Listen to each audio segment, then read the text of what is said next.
Bom, há muitos meses eu venho sentindo o desejo de falar sobre um determinado assunto, mas eu vim protelando por pensar que era um desejo puramente meu. Depois, com o passar dos meses, Deus começou a me questionar se eu tinha certeza que esse desejo era meu mesmo. E aí, quando eu fui fazer uma análise da situação, eu pensei assim: é um sentimento muito nobre. Eu sou tão defeituosa, isso não poderia realmente estar vindo só de dentro de mim, de dentro do meu coração. Então, depois de uma confirmação, eu entendi que isso estava vindo do coração do Senhor para o meu, e hoje eu quero compartilhar a respeito desse assunto tão importante para mim, que me toca tanto, compartilhar direcionado para as mulheres, em específico para mulheres que desejam ser mães, ou mulheres que estão grávidas, ou mulheres que já são mães. No livro de Gálatas, no capítulo 3, versículo 13, diz que Cristo nos redimiu da maldição da lei quando se tornou maldição em nosso lugar, pois está escrito, abre aspas, maldito todo aquele que for pendurado num madeiro, fecha aspas. Aspas, porque foi uma referência a um texto em Deuteronômios no Antigo Testamento. Maldito todo aquele que for pendurado no madeiro. Em Deuteronômio, na lei, quando Moisés ainda estava explicando a lei aos israelitas antes de sua morte, Deus havia explicado a Moisés que todo o assassino que fosse condenado, julgado, condenado, fosse comprovado, ele seria pendurado, algumas versões dizem poste, outras madeiro, ele seria pendurado no poste e ele era uma pessoa maldita.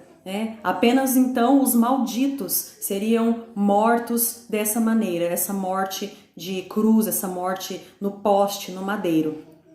Era tão maldito e tão repudiado pelo povo na lei mosaica que essa pessoa que foi morta ali, ela nem poderia ficar até o final da tarde, até o pôr do sol. Antes do pôr do sol, ela teria que ser retirada do madeiro e colocada no túmulo, porque não era para se dar evidência a essa pessoa, ao crime que foi cometido, que era tão maldito.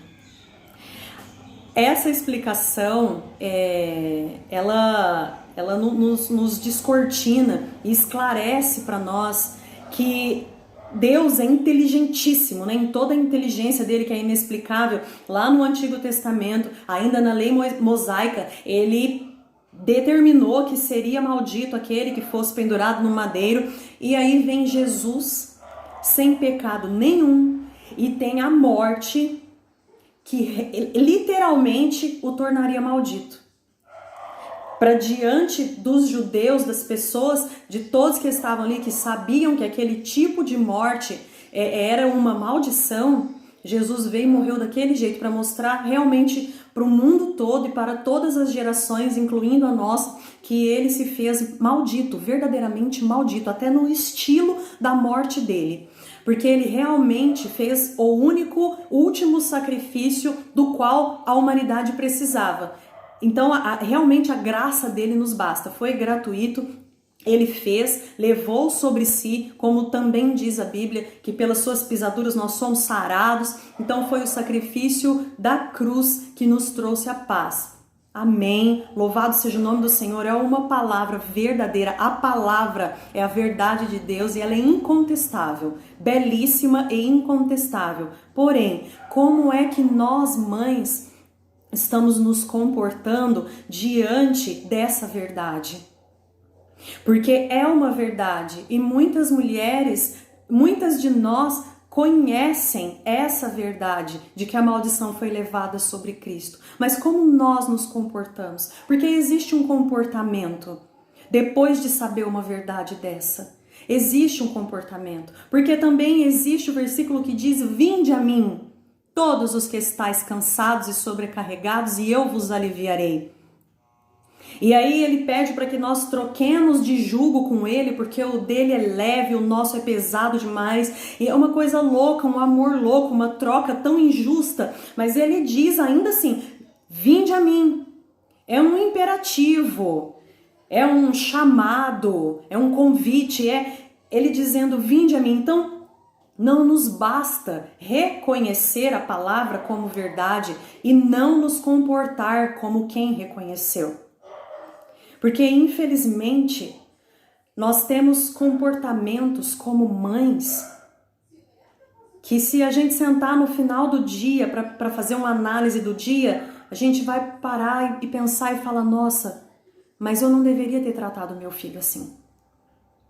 Eu posso ficar brava, eu posso corrigir, eu posso exortar. A criança pode apanhar na bunda? Pode. E do meu ponto de vista, deve. Meu ponto de vista. Bater no bumbum de criança, não é em outro lugar. Então eu realmente creio nisso, aprendi assim com a palavra, entendo assim, só que existem comportamentos que excedem. Existem palavras que a gente diz que excedem e que a gente não presta atenção, porque para nós é tão normal. Mas por que é normal? Porque já vem do passado.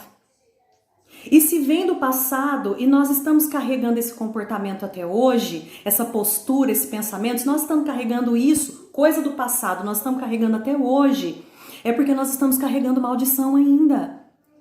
Ai, mas Jesus morreu e levou. Tá, mas se nós não nos comportarmos como quem se livrou da maldição, então nós estamos negligenciando o sacrifício de Cristo na cruz.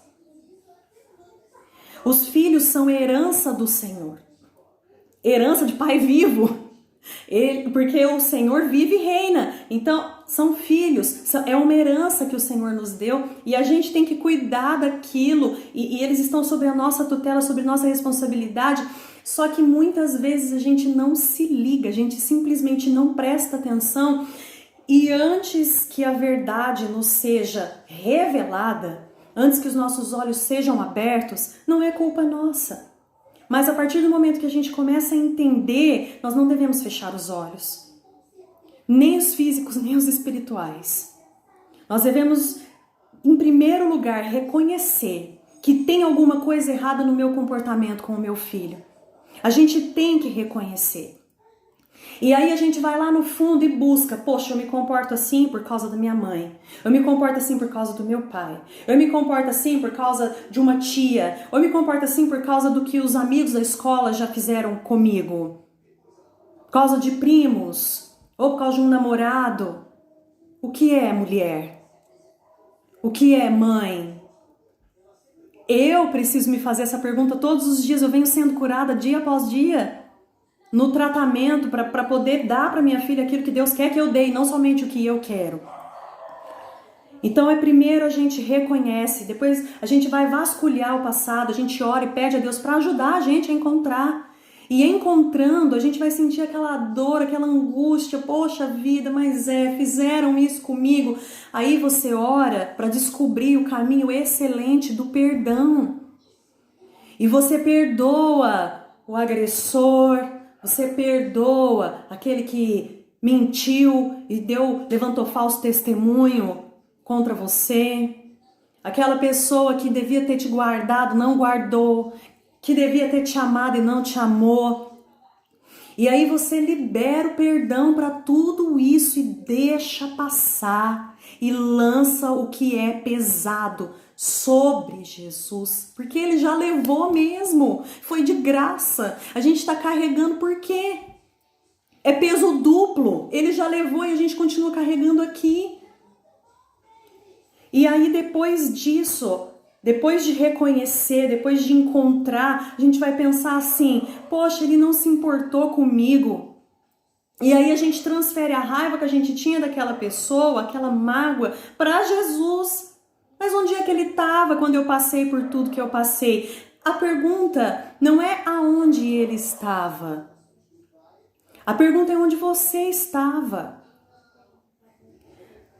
O momento do sofrimento ele parece tão interminável e a gente se mantém tão longe de Cristo que ele tenta nos ajudar através de tantas pessoas e através de tantas coisas que mas a gente não enxerga, porque a gente está tão longe dele que a gente não vê. Hoje eu paro, olho para trás, o meu passado, tem coisas tristes? Tem, sim. E eu já me questionei onde é que o Senhor estava, porque o Senhor deixou acontecer isso comigo.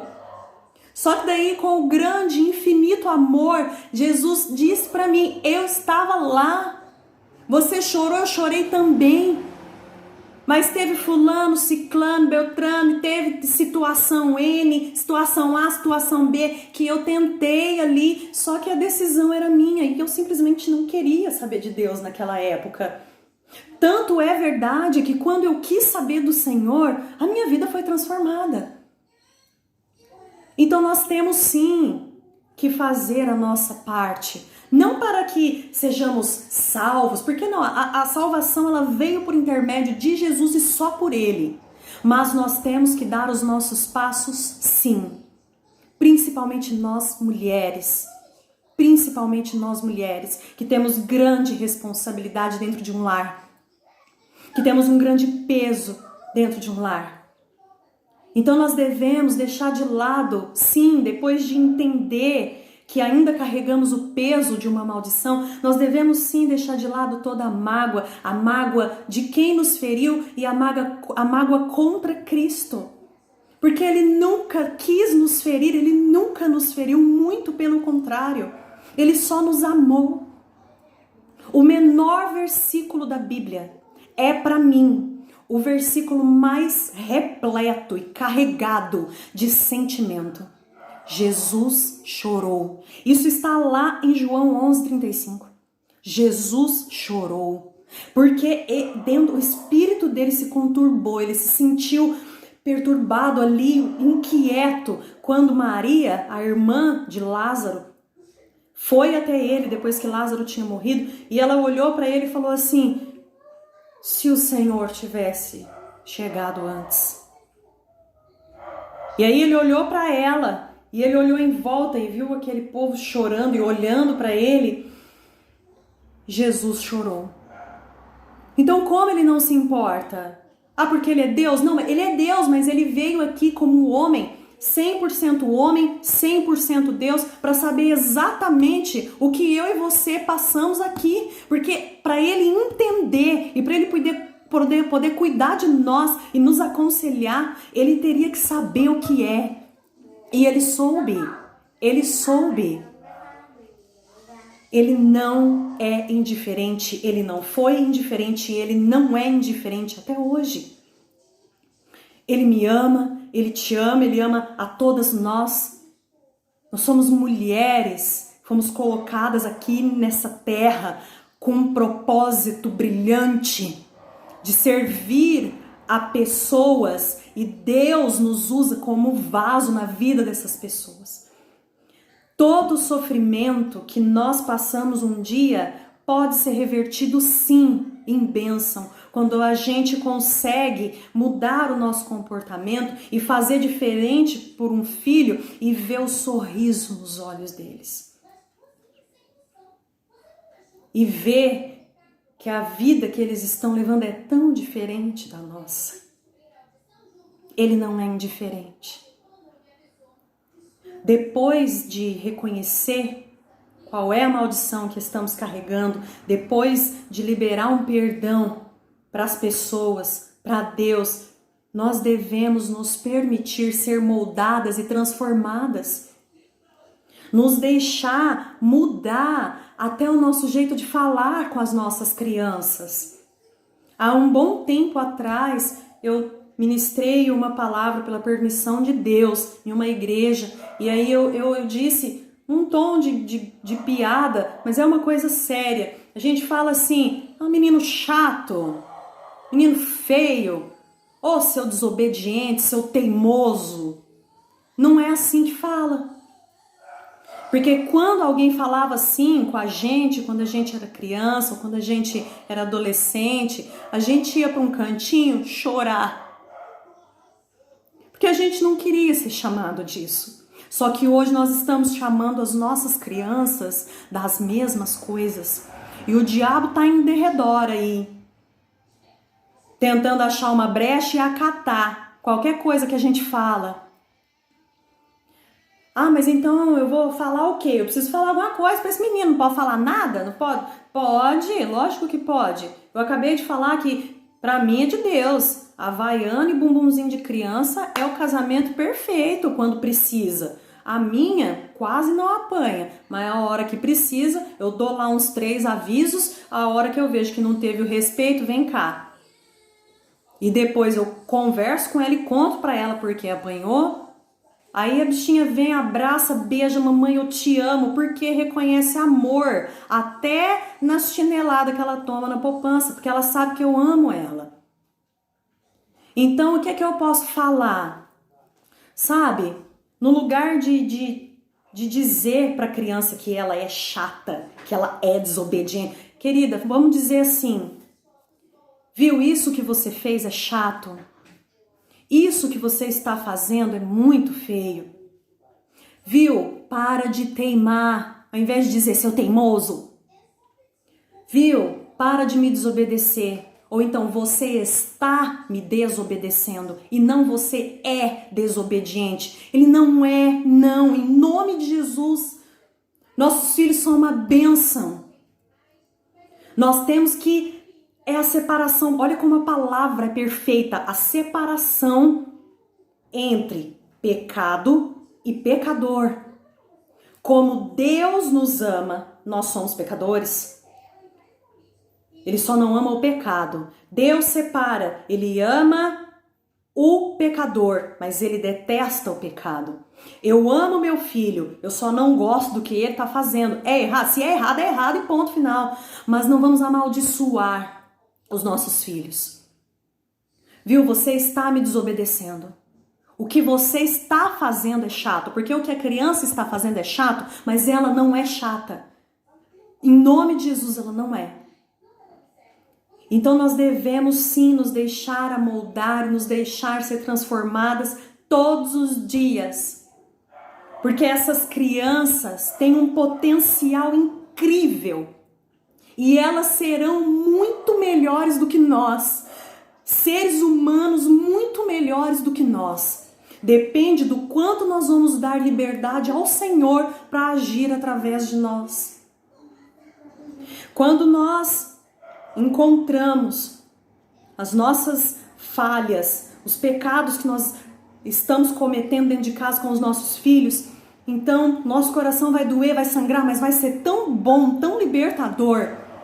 E seguido disso vai vir um desejo de recomeçar. Sabe o que você faz? Sabe o que eu fiz? Não tenha vergonha. Não tenha vergonha. Recomece. Todos os dias, se for preciso, recomece. Não tenha vergonha. Peça perdão. Nossa, mas vou pedir perdão. Pede perdão. Não importa se é criança, se é pequenininho, se não vai entender. Ai, querida, ô meu querido, me perdoa, perdoa a mamãe. Eu errei aqui com você e explica onde foi que errou, desenha a situação. Olha, me perdoa, eu gostaria de não ter falado isso aqui para você. Eu poderia ter falado de uma outra maneira e eu quero que você me perdoe. A Mariana aprendeu a me pedir perdão por ver quantas vezes eu já pedi perdão para ela. Perdão não é coisa de gente frouxa, não. De gente sem vergonha. Tem gente que acha que quem pede perdão, pede desculpa, é sem vergonha porque sabe que vai fazer de novo. Não, tem gente que faz isso. Mas vamos eliminar essa parcela da sociedade. Vamos pedir um perdão com humildade, como quem quer transmitir alguma coisa de bom. Vamos deixar para o Senhor, vamos deixar para os nossos filhos um legado bendito e não um legado de maldição. Vamos dizer para os nossos filhos o que a gente sente, o desejo que a gente tem de tratá-los melhor e pedir perdão por onde a gente errou até agora e recomece. Não tenha vergonha. Seus filhos vão te perdoar e vão te admirar por isso. Você não vai ter uma imagem de uma pessoa frouxa. Você vai ter uma imagem de uma mãe corajosa, ela vai crescer, ou ele vai crescer e dizer: a minha mãe me ensinou a ser humilde e a pedir perdão para as pessoas quando eu pisar na bola.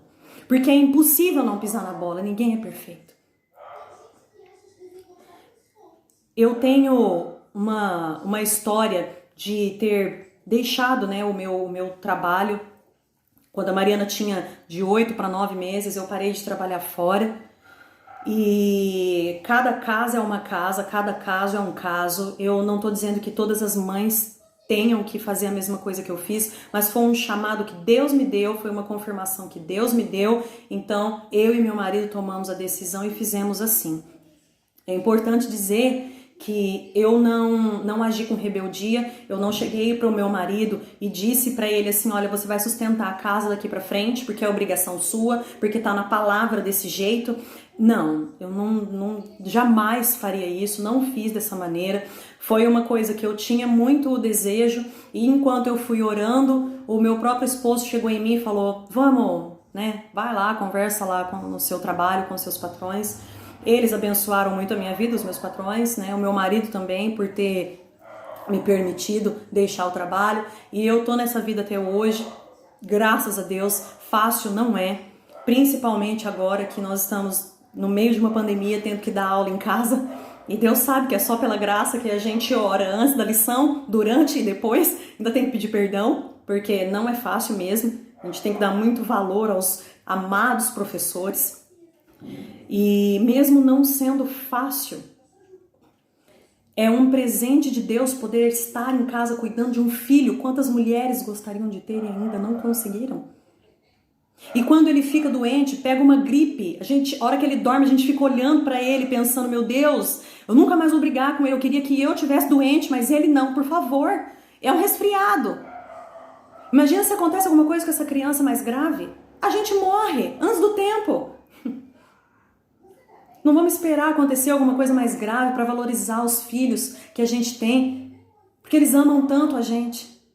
Não vamos esperar achando que não vai valer a pena, achando que eu tenho vergonha, né? É um esforço assim, é bacana, mas eu tenho vergonha de pedir perdão, eu vou recomeçar, né? Já fiz tanta coisa feia, não importa o que você já tenha feito. Se você já se excedeu além da conta, recomece.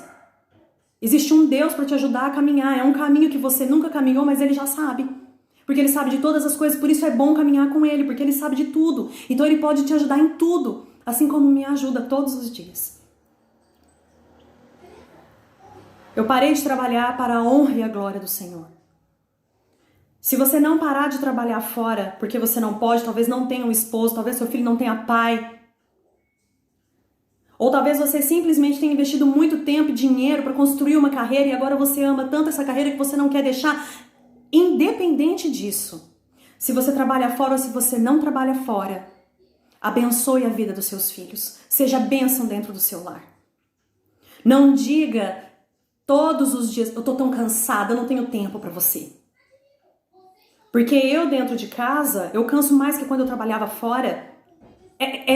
Parece que é 100% mais.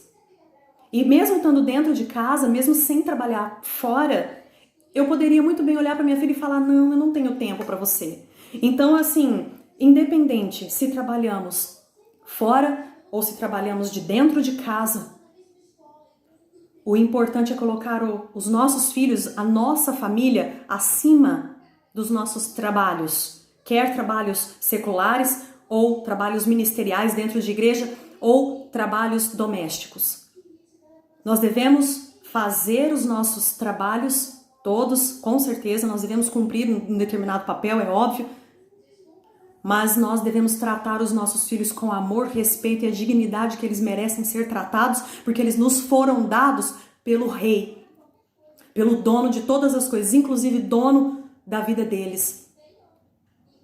E nós não queremos ser cobradas por Deus pela vida deles.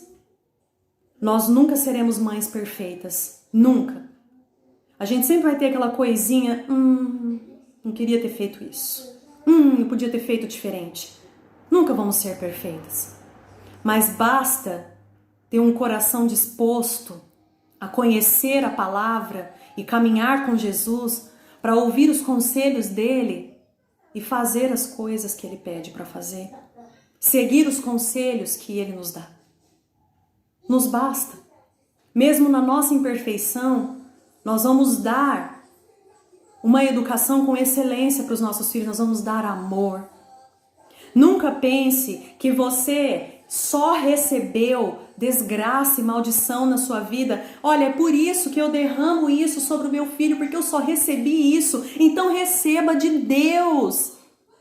Porque o mundo, os nossos parentes, os nossos pais, a vida é manca. O mundo é manco, deficiente. Tudo que derramaram em nós durante a nossa vida não pode servir de desculpa pelo que a gente derrama nos nossos filhos.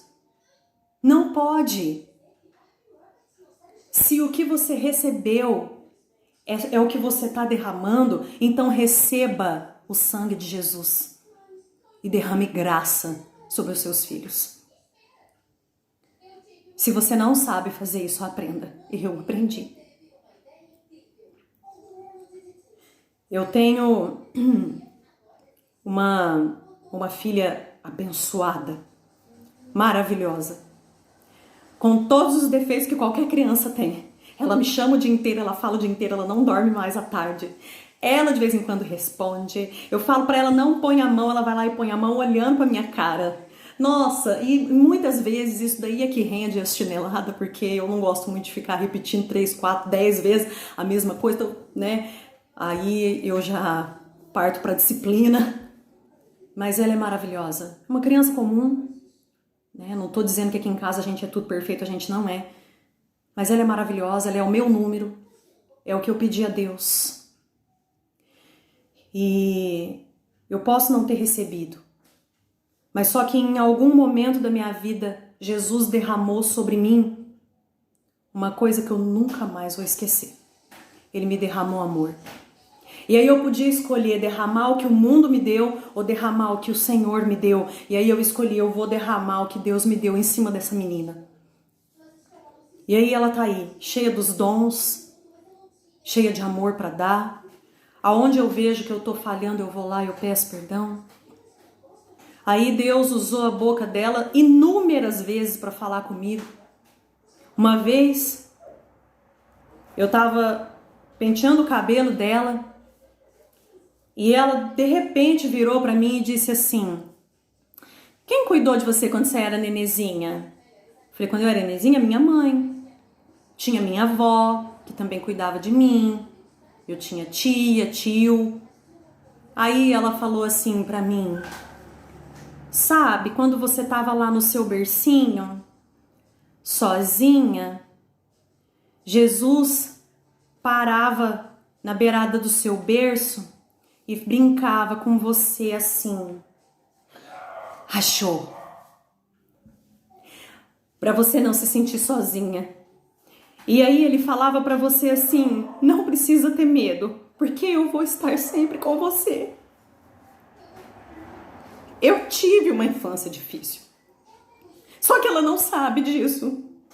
Então eu tenho muito orgulho de ver que o que eu tenho plantado na minha filha tá se revertendo pra mim mesma. Ela tá abençoando a mim. Eu nem mereço. E que bem mereço eu do Senhor. Que graça Ele viu em mim. Mas Ele usa a própria vidinha da pessoinha que eu mais amo na vida pra me falar um negócio desse. Que Jesus brincava comigo na beirada do meu berço, que era para eu não ficar com medo e que tudo ia ficar bem. Usou essas palavras: tudo vai ficar bem. Eu acredito. Ela falou: eu creio que foi o Senhor que revelou isso para ela. Eu não sabia que ele tinha brincado de achou comigo. Eu chorei tanto aquele dia agradecendo. Foi a coisa mais linda. Foi muito lindo ter escutado isso. Vamos investir tempo, vamos investir amor dos nossos filhos. Isso acaba voltando para nós mesmos. Não que a gente tenha que ser egoísta e pensar assim, mas a verdade é essa. O amor que a gente deposita neles acaba voltando, com juros e correção monetária. Vamos amar, derramar amor dentro do nosso lar, porque a palavra de Deus ensina em Timóteo 5:8, que se alguém não cuida dos seus parentes, especialmente aqueles que são de dentro da sua casa, este negou a fé e é pior do que um descrente. Então, se nós temos cuidado dos de fora, dos da igreja, melhor do que a gente trata os de dentro de casa, nós estamos cuspindo na face do Senhor e dizendo: eu não tenho parte com você, porque isso é negar a fé. É tão grave. Família e fé caminham juntos. Eu tenho aprendido isso. E tenho tentado caminhar conforme o coração do meu Deus. Vamos abençoar os nossos filhos, a nossa casa. Vamos nos livrar de toda bagagem maldita, porque o Senhor é conosco. O Senhor te colocou, mulher, para abençoar, para ser o favo de mel dentro da sua casa. Ainda que você tenha dias ruins, que você arranca os seus cabelos, você ajoelha na beirada da sua cama e pede a Deus o refrigério. E aprende a dar risada de tudo. Porque o Senhor é contigo. O homem é uma face de Deus dentro da casa. A mulher é outra. Olhe-se no espelho e entenda. E diga para você mesmo: eu sou uma das faces de Deus dentro da minha casa. Você é muito importante. Muito importante, muito importante, muito amada. Louvado seja o nome do Senhor. Amém.